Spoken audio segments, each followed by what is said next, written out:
I am so excited to have on the podcast today Dominque Burgess, who is a visionary education entrepreneur, founder, and national leader in the microschooling movement, really one of the superstars.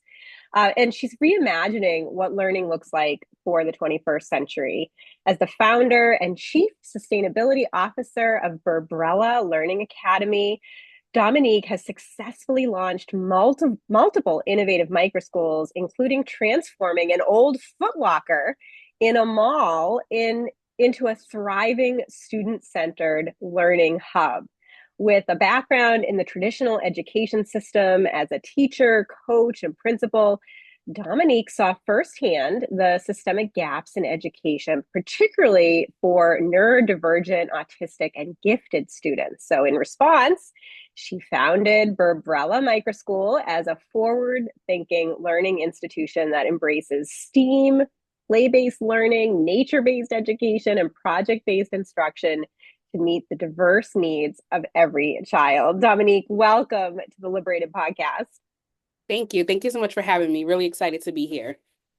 I'm really excited to have you here. I've been wanting to have you on the show for so long. I just think so much of the work that you're doing. You're such an inspiration in every possible way, not only in the micro schools that you're building and your kind of thought leadership in the microschooling movement, but also in the ways in which you can help us to rethink how education can look.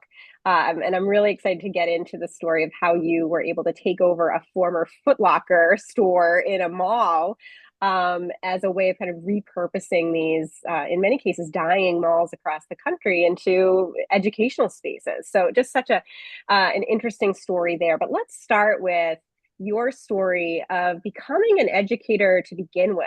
What drove you into education and into specifically into the traditional education system in the early days of your career?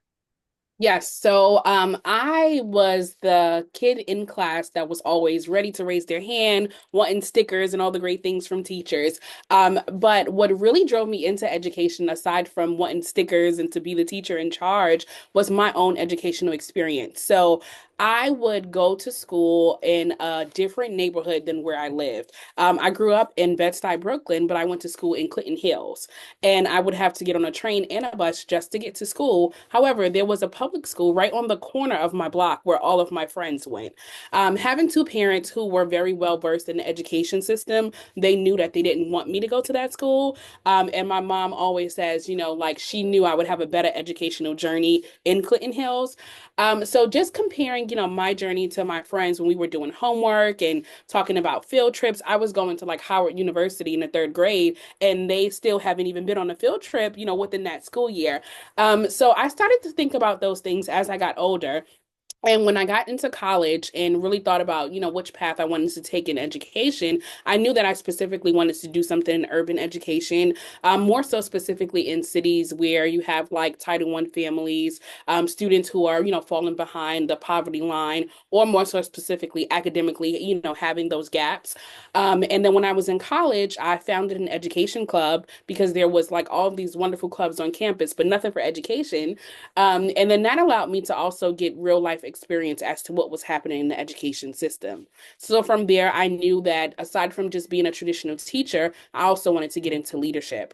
And when I started working in like traditional public and charter schools and analyzing some of the systematical things that was affecting what I could and couldn't do, I realized it had nothing to do with kids and it has nothing to do with teachers.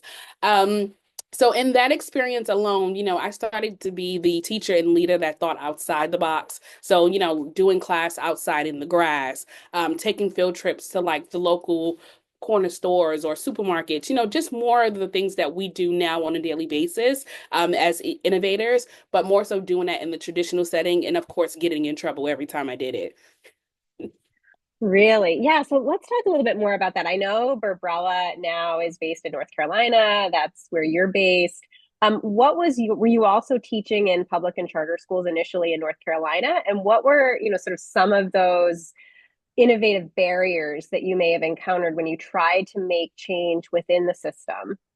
Yeah, so I started my career out in New York City, and then I moved to New Jersey, and I was working in traditional public and charter schools there. But when I moved to North Carolina, I actually moved for a job opportunity as a principal intern in Durham Public Schools. And it was in my experience in Durham Public Schools when I decided to resign to start Burbrella. It was more so specifically during COVID, where, we were getting a lot of the information from our district, what we could and couldn't do, more so thinking about, again, the demographics of students we were serving at the school I was at. I knew what they were asking us to do was impossible. I was working at a school where every Thursday we would send food home with our students because we weren't sure if they were eating over the weekend, right? So when you get an email telling you like, we don't know what's happening in the world, but we don't want you guys talking to kids, we don't want you to see kids, and I'm like, well, I'm here for kids, right? If that means I have to cover my face or wear whatever it is, I'm going to see those kids. So we were just getting a lot of things, told to us that really just wasn't aligned with my personal philosophy. And I decided that, I was going to try to be the person that solved this problem in education.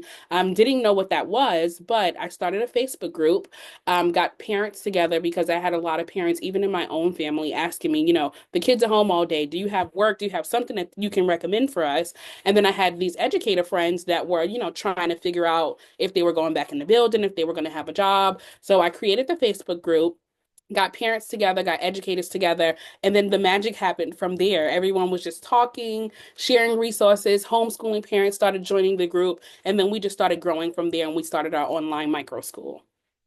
So this was in 2020 that you created the Facebook group. Yes. Yeah, I mean, obviously, it's such a difficult time for everybody at that moment, but yet there was also so much ingenuity that sprouted during 2020. That was sort of the rise that summer of pandemic pods that also emerged from these organically created Facebook groups and parents just getting together, sharing ideas, connecting with each other. So great to see that that was also the beginnings of Burbrella. So what happened next for you? You had this online microschool. Were you at that point thinking, oh, at some point we're going to open a brick and mortar microschool, or where was your thought process then? So I say this a lot, but there was no intention on ever having a brick and mortar micro school at all. We did so well online just within our first year and trying to figure things out. And because we were pretty much building this thing from the ground up, it was like, okay, how do we find funding? How do we do all these great things? How do we track data? And then it just so happened that I came across a Vela grant where they were looking to provide micro grants to, innovative practices or innovative learning models, and we applied for the $10,000 grant just to be able to purchase a curriculum, just to really track our data and see what we were trying, if it was really working. And when we were approved for it, we purchased a program called iStation, and we were able to really track the gaps of the homeschooling students we had, but also the kids from the traditional setting that decided not to go back. So that really led a lot of us being able to really define who we were, I think, but also come with some traditional structures like tracking data, using data to inform how we move forward, but also being able to scale and take in more families. Okay, so you're still doing online. And then at what point did you say, all right, I know we weren't going to go this path, but it seems like we should have an in-person program? So I started doing research on micro schools, more so specifically the micro schools that were popping up in Florida. Just looking at what they were doing, what was unique about their approaches, and how they were attracting families in person. And then it just so happened one of the parents that we had online and one of the staff members at the time, they were like, "Hey, I think we're onto something here. We really need to try, an in-person school, giving families what they're asking for." And I was like, "No, it's okay. We're doing great online. This is working." Um, but then we started to get a lot of feedback from organizations like Vela, started going to a lot of professional development opportunities, just in education innovation. During the time, maybe a year or two after COVID, everyone was just trying out so many different things. So across the professional developments and collaborating in networks and listening to, of course, that parent and staff member, it was like, okay, maybe we should try this in person. But me being the type of person that I am, I'm like, this is so unrealistic, right? There's no money, there's none of this. And then that's when I saw another opportunity from Vela where we can apply for a next step grant. So this idea of taking a school that's currently operating online and kind of mirroring that approach in person was just kind of unrealistic for me. So I was trying to figure out how can we make sense of this, right?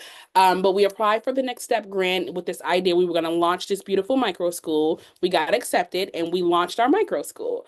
Um, but during that And that process, was in the Foot Locker, the former Foot Locker, Dominique? yes, yep, and I'm definitely going to share that story right now. Okay, okay. But when I started thinking about our school and where we were going to be located, the first thing that I thought about was a lot of the traumas that my previous students had in the building. I had a student whose parent, we would have to go like into the school parking lot to get him every morning because his mom went to that same elementary school, but she had trauma associated with the school. So I knew one, and not just being non-traditional with our academic approach, but I wanted to have a non-traditional space. So when I started looking at spaces and, realizing malls were dying during COVID, and even after a lot of them were closing, I had the opportunity to visit the mall that we're currently located in. And as soon as I walked into the old Foot Locker, I was like, this is it. This is perfect.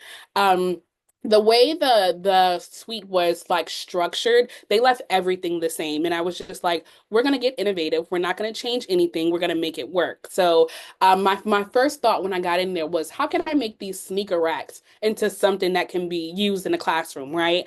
So think about a sneaker rack and a Foot Locker actually turning into a bulletin board or turning into like a cozy corner for a child to just, decompress and get everything that they need to work on their social emotional skills. So just kind of walking in that space and seeing it, it just really gave me this perspective of how to make traditional education become non-traditional when it comes to environments. So tell us a little bit more about the backstory. How did you get connected with a mall? Was the mall kind of going through some kind of transformation? Were there other kind of innovative practitioners opening their programs there? Tell us a little bit more about that environment. Yeah, so funny thing is when I came into the mall, the mall that we're in, it has a lot of history to it. A lot of businesses has come here, businesses have left, so they kind of have this revolving like mirror. But when I came in here, I thought about what do the mall currently offer that's really serving the community, right? Of course you have your traditional like arcade spaces or restaurants, but thinking about service wise, there's an art studio in here that does like theater, and in my mind, I'm like, that's a wonderful partnership, right, for us to have throughout the school year. So just kind of looking around and seeing what was available in there, but knowing that we're bringing something innovative to this wonderful space was definitely going to, really ignite the community to actually want to come back to this mall. So this was still a vital mall, right? It was still it had stores, it had restaurants, it was still operating as we would imagine a mall would do. And then did you have any challenge around zoning or occupancy issues? I know that's often a barrier for today's education entrepreneurs. Was that ever an issue, or was it sort of smooth sailing? Absolutely. That was the first issue that hit us. Of course, there aren't many schools in malls, right? Especially large malls. So when we first had this idea, we put everything in thinking we were about to open our doors. We received a notice from planning and zoning like, hey, the mall is owned as is zoned as a business center. It doesn't really have the occupancy and codes attached to it to be able to serve as a traditional like day school. So what I had to do was one, read a really, really hefty document that was about 300 and something pages of building codes that I've never seen before, but it was great reading. And I can probably tell you all the building codes for North Carolina now. But in reading that document and collaborating with planning and zoning, we basically had to apply for rezoning of the mall and reoccupancy. So I had to go before the planning and zoning board alongside the mall, present who we were, what we were trying to do, and of course, we got everyone to agree that the mall can be changed to that zone. Then it had to go to the city council and the mayor's office to get the approval on the county level, and we got that in no problem. And then within 7 days, we were able to open our doors officially. Unbelievable. And what path breaking work, because now others who might be listening who are thinking, gosh, I would love to have my micro school open in a mall, can point to you and the success that you had as an example of a path forward, and can kind of use your prototype when going to planning board meetings or approaching malls about this kind of model. Say, well, somebody's done it before. Have you heard of others who have kind of followed in your footsteps? So I've been hearing about a lot of schools across the world. I think more so recently in Kansas that are opening up in like malls or old like Kmart's and things of that nature, Yeah. which I think is phenomenal. When I think about what we're doing as innovators and visionaries, I think it's wonderful what we're bringing. But I would love for the other side of, like real estate investors who own malls, right, or own these other companies collaborating with us. So instead of closing your doors, you can kind of refurbish it and repurpose it with a micro school. Yeah, I just love that. Thinking about how real estate developers and others who are looking at kind of land use planning can use your example to say we can create vibrant spaces of industry and recreation and education all together in creative ways. So just really neat. So, Dominique, did you ever think that you would become an entrepreneur? Had you had sort of an entrepreneurial streak or spirit before that Facebook group that then morphed into the online micro school and then the brick and mortar? Or was this kind of your first entry point into entrepreneurship? This was my first entry point, and it has been crazy. I never thought I would be an entrepreneur. I really honestly had no idea what an entrepreneur was until I was like in high school. I went to a performing arts high school, so getting to experience like Broadway shows and people who are artists and starting on their own. I always think back to that experience because I'm like, okay, all of these bumps and roadblocks that I'm facing is part of the journey, right? You have to embrace it. But no. I had no idea I would be an entrepreneur, and it's been a very, like I said, interesting ride. I posted on Facebook the other day that, the educator in me is excited, but the entrepreneur in me is really, really tired. And it was just so exciting to see how many founders all, can relate. And I'm like, you know what? Someone even said, you should put that on a shirt. And I'm like, I think I maybe am, right? Because it's true.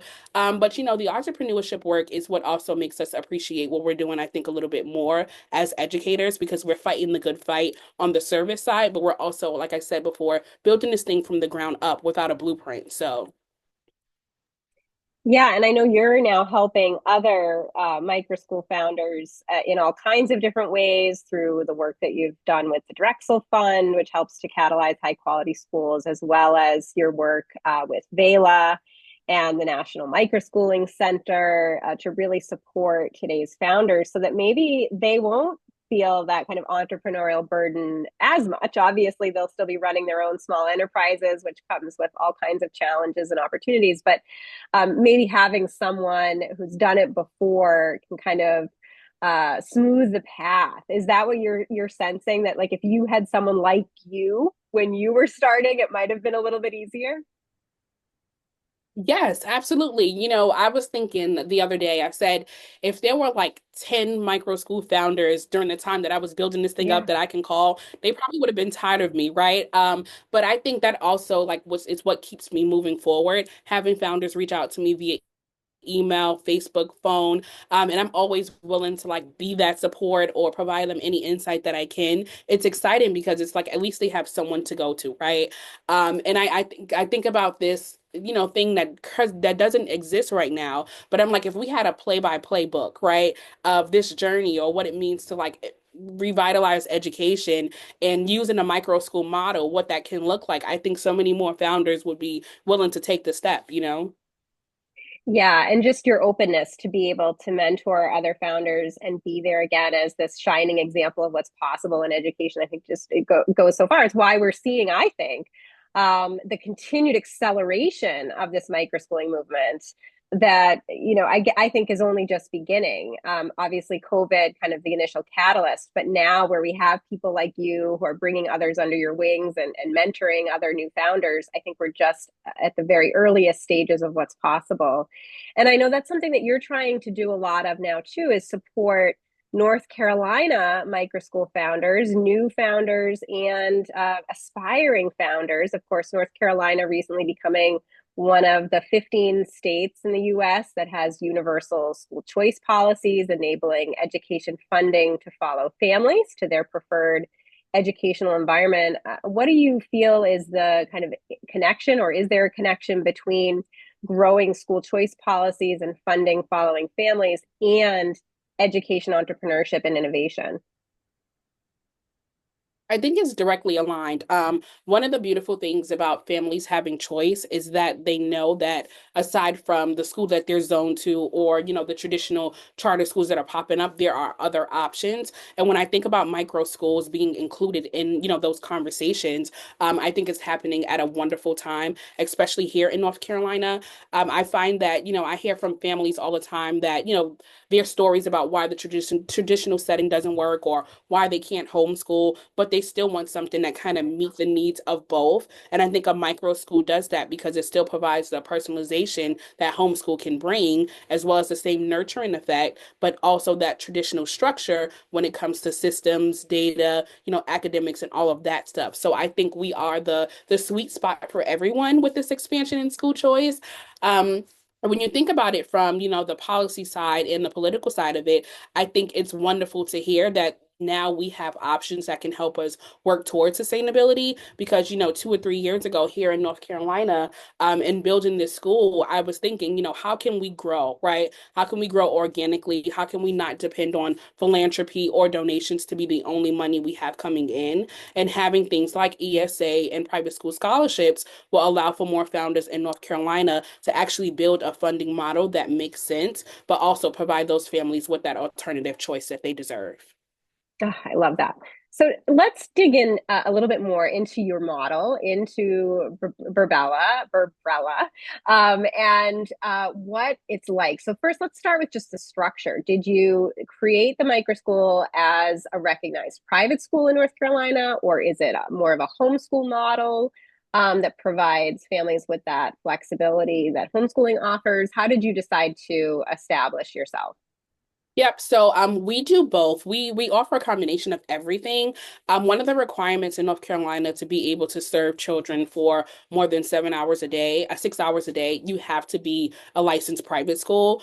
So that was a requirement for us instantly. In addition to that, we also thought about the demographics of the families that we were serving, right? Families who were coming to us were homeschoolers. Some of them were traditional schooling parents, but we also saw some private school parents that really liked our structures. So we were able to create a model that can basically service all of those families in one space. And when we think about what our daily, structure or schedule should look like, we're also able to accommodate that. So we have some homeschoolers that only come to us 2 or 3 times a week versus traditional parents where we have students that come to us all 5 days a week. Really interesting. And so, what about the philosophy of Burbrella and your educational approach? Tell us a little bit about that. Yeah, so in my research during COVID, I really was spending a lot of time just reading who our first responders were, not so much our police officers, firefighters. We need them every day, right? But who was really stepping up in the midst of a global pandemic and really helping the community? So it was a lot of our pharmaceutical companies. It was your, farmers, the local mom and pop shops. And thinking about that, I really use my expertise in curriculum and figuring out how can I, one, make learning fun, but also two, make sure our learners are prepared for anything that might ever come our way when they get into the global world. So thinking about, our play-based learning approach for our K-2 students, we really wanted to make sure that learning during that foundational stage is fun and exciting, but they can also retain it. So we created a model where they're actually playing while they're learning, right? In one of our classrooms, we have an entire huge playground where our students are always on the playground indoors and they're doing a lot of the thing like phonics-based skills or time tests, some science and different things just happening on the playground. One, they're playing and having fun, but also we're bringing the academics to a non-traditional space to happen. And then in thinking about that, as we started building our school model and thinking about the upper grade levels, we wanted to make sure that when they leave us, they're prepared for wherever they want to go. So when we got to our third through fifth grade model, we really thought about, okay, what do our third through fifth graders really spend most of their year doing? In the traditional setting, it's preparing for testing, right?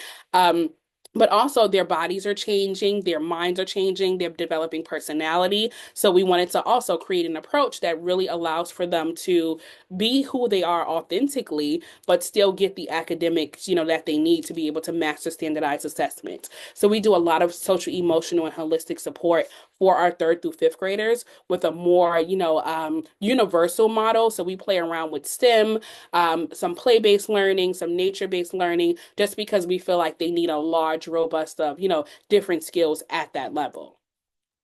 It's great. So you're serving right now K to 5, is that right? We're serving pre-K to 12. Oh, you are. So you are Yeah. serving the high school as Mhm. well. Okay. So how many students are you currently working with? So in person, we have 21, and then across online, we are at, I believe, 64 when I counted this morning. Amazing. And in person, your program is also serving that kind of range of ages, pre-K to Yes, 12. yes. So And this 12th grade or 12 years? 12th grade. 12th grade. Okay. Yep. Yeah. So it's that true microschool model, a one-room schoolhouse, mixed age, personalized curriculum, meeting each child where they're at. And you mentioned, or I mentioned in reading your bio, that you serve a large population of neurodiverse students. I wonder if you could talk a little bit about the students that you're working with.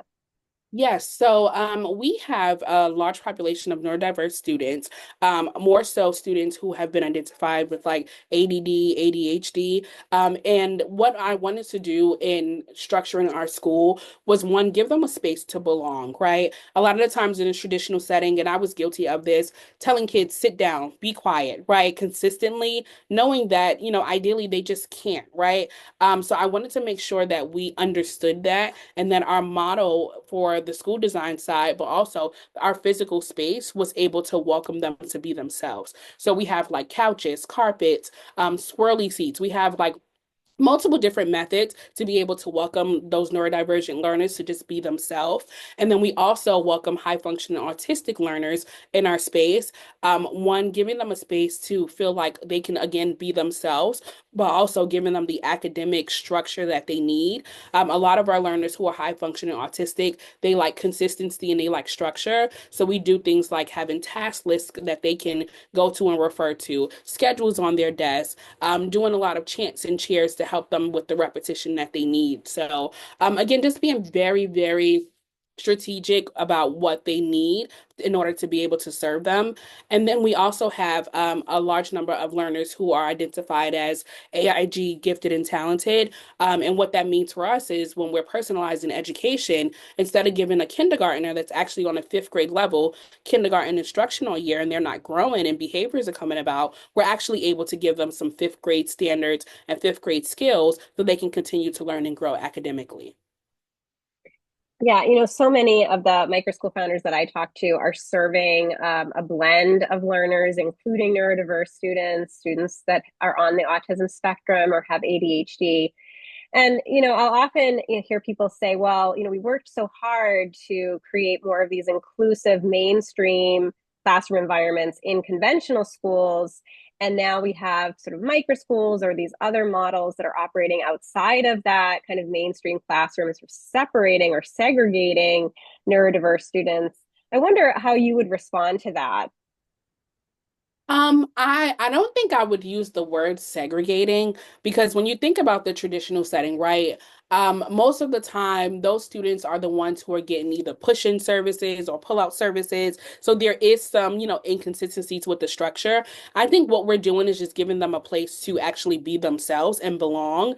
But also in having them work together, we do a lot of collaborative work, just to have our learners kind of understand each other because when they leave us and graduate and go into the world, you're going to be in a world that is very diverse, where you're going to probably interact with multiple people in multiple ways. So we want them to have an understanding that first, you definitely have to know who you are and affirm yourself in order for you to be able to do that with others, which is why we also, again, in thinking about some of the traditional structures we use in our micro school, we have school design principles and values that we embed in all of our learners. And one of those values is affirmation of self and others. And we spend so much time, speaking to that because we don't want them or their families to feel like there is some form of, segregation when in our model or what we're being able to offer, but we kind of want to affirm them first and get them ready for the world. So once they go out there, they know how to, be themselves authentically, but also function with the resources and services that may be provided for them. Yeah, I think you're spot on there. And of course, ideally we would have traditional schools that are able to kind of customize education and have this sort of one-on-one personalized curriculum for each learner, but that's just not the way the system is set up. It's not the way it functions, as you mentioned, sort of some of the bureaucratic barriers there that prevent, or some of the systemic barriers that prevent that. Do you see, or what are your thoughts on the ways in which microschooling and other innovative education models can inspire traditional systems? I mean, do you see that there could be potential systemic change within traditional schools based on some of the innovation happening outside of it? Yes. So I currently am a part of a cohort with Getting Smart, where we're actually working on the school within a school model. So it is a opportunity for traditional educators and micro schooling educators to kind of come together and come up with this idea as to how can a micro school function in a public school setting, right? Or how can a public school collaborate with a micro school to be able to offer that alternative educational model for some of their students. And one of the things that we've been doing in the last couple of weeks is working alongside Getting Smart and Transcend Education to put together this public micro schools playbook that's really basically helping founders that want to found micro schools, maybe from a public school setting or maybe from a non-traditional setting, and thinking about, how can some of these practices work together? There are some public schools across the country that are actually launching micro schools or thinking about launching micro schools. And I think it's wonderful that, founders like myself and others can work with them and helping them think about how those micro schools can work, but also thinking about, the traditional like public school districts, right? What might that mean for a district working with a smaller school who's used to working with elementary schools that have over 300 or 400 students? So it's possible, it's happening. And I think the more we collaborate together and we have organizations like Getting Smart and Transcend Education working to kind of bridge that gap, I think we can definitely see change in education. Oh, so great. Yeah, you'll sometimes hear critics of school choice programs or people who are concerned about micro schools or the proliferation of these private schools say, that's harming public schools or harming the traditional model. And yet, what I think you're pointing to is it doesn't need to be that way. That in fact, these models and sort of these decentralized educational systems can inform traditional systems, and they can reinvent themselves to be more responsive to parent needs and attract and retain more and more learners who feel like they're getting a true benefit from that model. So it's sort of creating this landscape of choice for families in all kinds of creative ways. So, where do you see this going, Dominique, both kind of individually at the micro level for you and for Burbrella, but also nationally through your perch as a thought leader in this space and working with these different organizations? What do you think the next 5 or 10 years holds? I definitely think we are going to see even more micro schools being launched. Across social media and various groups that I'm in, I'm seeing new founders every day in various states. So I think that's definitely going to continue to happen. But I also think, when we have organizations that can get people like myself and superintendents from the traditional setting in one room, even at one table, it just shows that, in the next couple of years, we'll be able to have alternative models of learning in multiple states. And then I think on the political side of things, the more that we have, legislators who are open to understanding that there's no one size that fit all in education, there's definitely going to be room for more policies and requirements for micro schools, in the states that probably aren't even thinking about micro schools right now. So definitely see more micro schools, definitely see collaboration in education, and then more choice for families, of course. I love it. I agree. I hope that vision becomes a reality, especially for the families and learners who are well served, and for the education entrepreneurs like you who are able to, take that passion for teaching and learning and create something that's so valuable for people in your community. What about at the individual level for Burbrella? Where do you see your growth occurring? So right now we are really focusing on North Carolina as a state, like I said, supporting founders in growing their schools. But more so for us, we are looking to hopefully have at least 5 to 8 micro schools across multiple counties in North Carolina. Again, with the expansion of ESA and school choice, just being able to give families that option of having alternative educational models in their county. Right now, we have families who drive from Orange County or Guilford County just to come to Alamance County for our school. So we want to be able to serve them a micro school in their county so they no longer have to continue to travel. So great. I have to ask, Burbrella, what does the name mean? Where did it come from for you? I knew that question was coming. So it's actually my last name, Burgess, and the word umbrella put together. When I was trying to think of different names for, the organization within itself, I knew I wanted to have an umbrella organization that not just offers micro schools or, like tutoring services, but a variety of different things to really service the community. And I thought about an umbrella, right? An umbrella is a big thing that pretty much services everyone that can come under it. So it's just Burgess and umbrella put together. Burbrella. Oh, so great. So as we begin to wrap up, Dominique, what advice do you have for listeners and viewers who may be just beginning their entrepreneurial journey, maybe from being a conventional classroom teacher or a parent who wants to find new options for their kids but can't find anything and decides to build it? What advice do you have for these aspiring founders as they get going? My first piece of advice will be do it. Don't, second guess yourself. Just jump out the window and do it. It sounds crazy, but you're listening to someone who launched a micro school in 6 months. So it's possible. However, my next piece of advice is don't do it alone.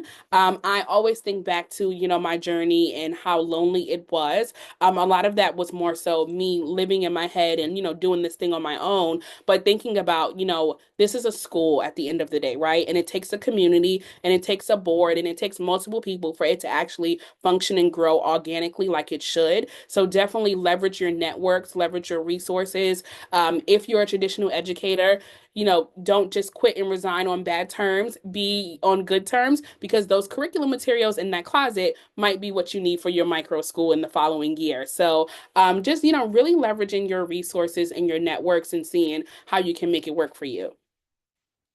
Great advice, especially don't burn any bridges. Leave on good terms if you're leaving another classroom position. I think that's excellent. So, Dominique, if people want to connect with you, follow your journey, maybe seek some mentoring and advice from you, what is the best way for them to reach you? Definitely through our social media. So Burbrella has a page on every social media platform. It is just Burbrella, so it's easier for people to follow us. But I'm directly connected to it, so it'll pop up on my phone. Or email is the best. My email is also on my phone, which is probably a bad practice, but definitely via email. My email is my first initial, so D, and then my last name Burgess. Burgess at burbella.org. So definitely feel free to just reach out to me at any time. And I promise I'll respond. It might not be right away, but I definitely will respond. Well, I love everything that you're doing. I'm very excited to be able to be with you in person on Saturday, May 3rd for a North Carolina focused education entrepreneurship event that's being hosted by the John Locke Foundation, a real supporter of school choice policies and education entrepreneurship in North Carolina. So it'll be great to see you in person then and meet current and aspiring founders throughout North Carolina. Who again are sort of following in your footsteps and getting inspiration from what you've been doing. So it's exciting to just see what's going to happen in North Carolina as well as across the country, thanks in large part to your efforts and your encouragement. So just thrilled to be able to have a chance to connect with you, Dominique, and thank you so much for being on the LiberatED podcast. Thank you so much for having me. It's been great. Thank you.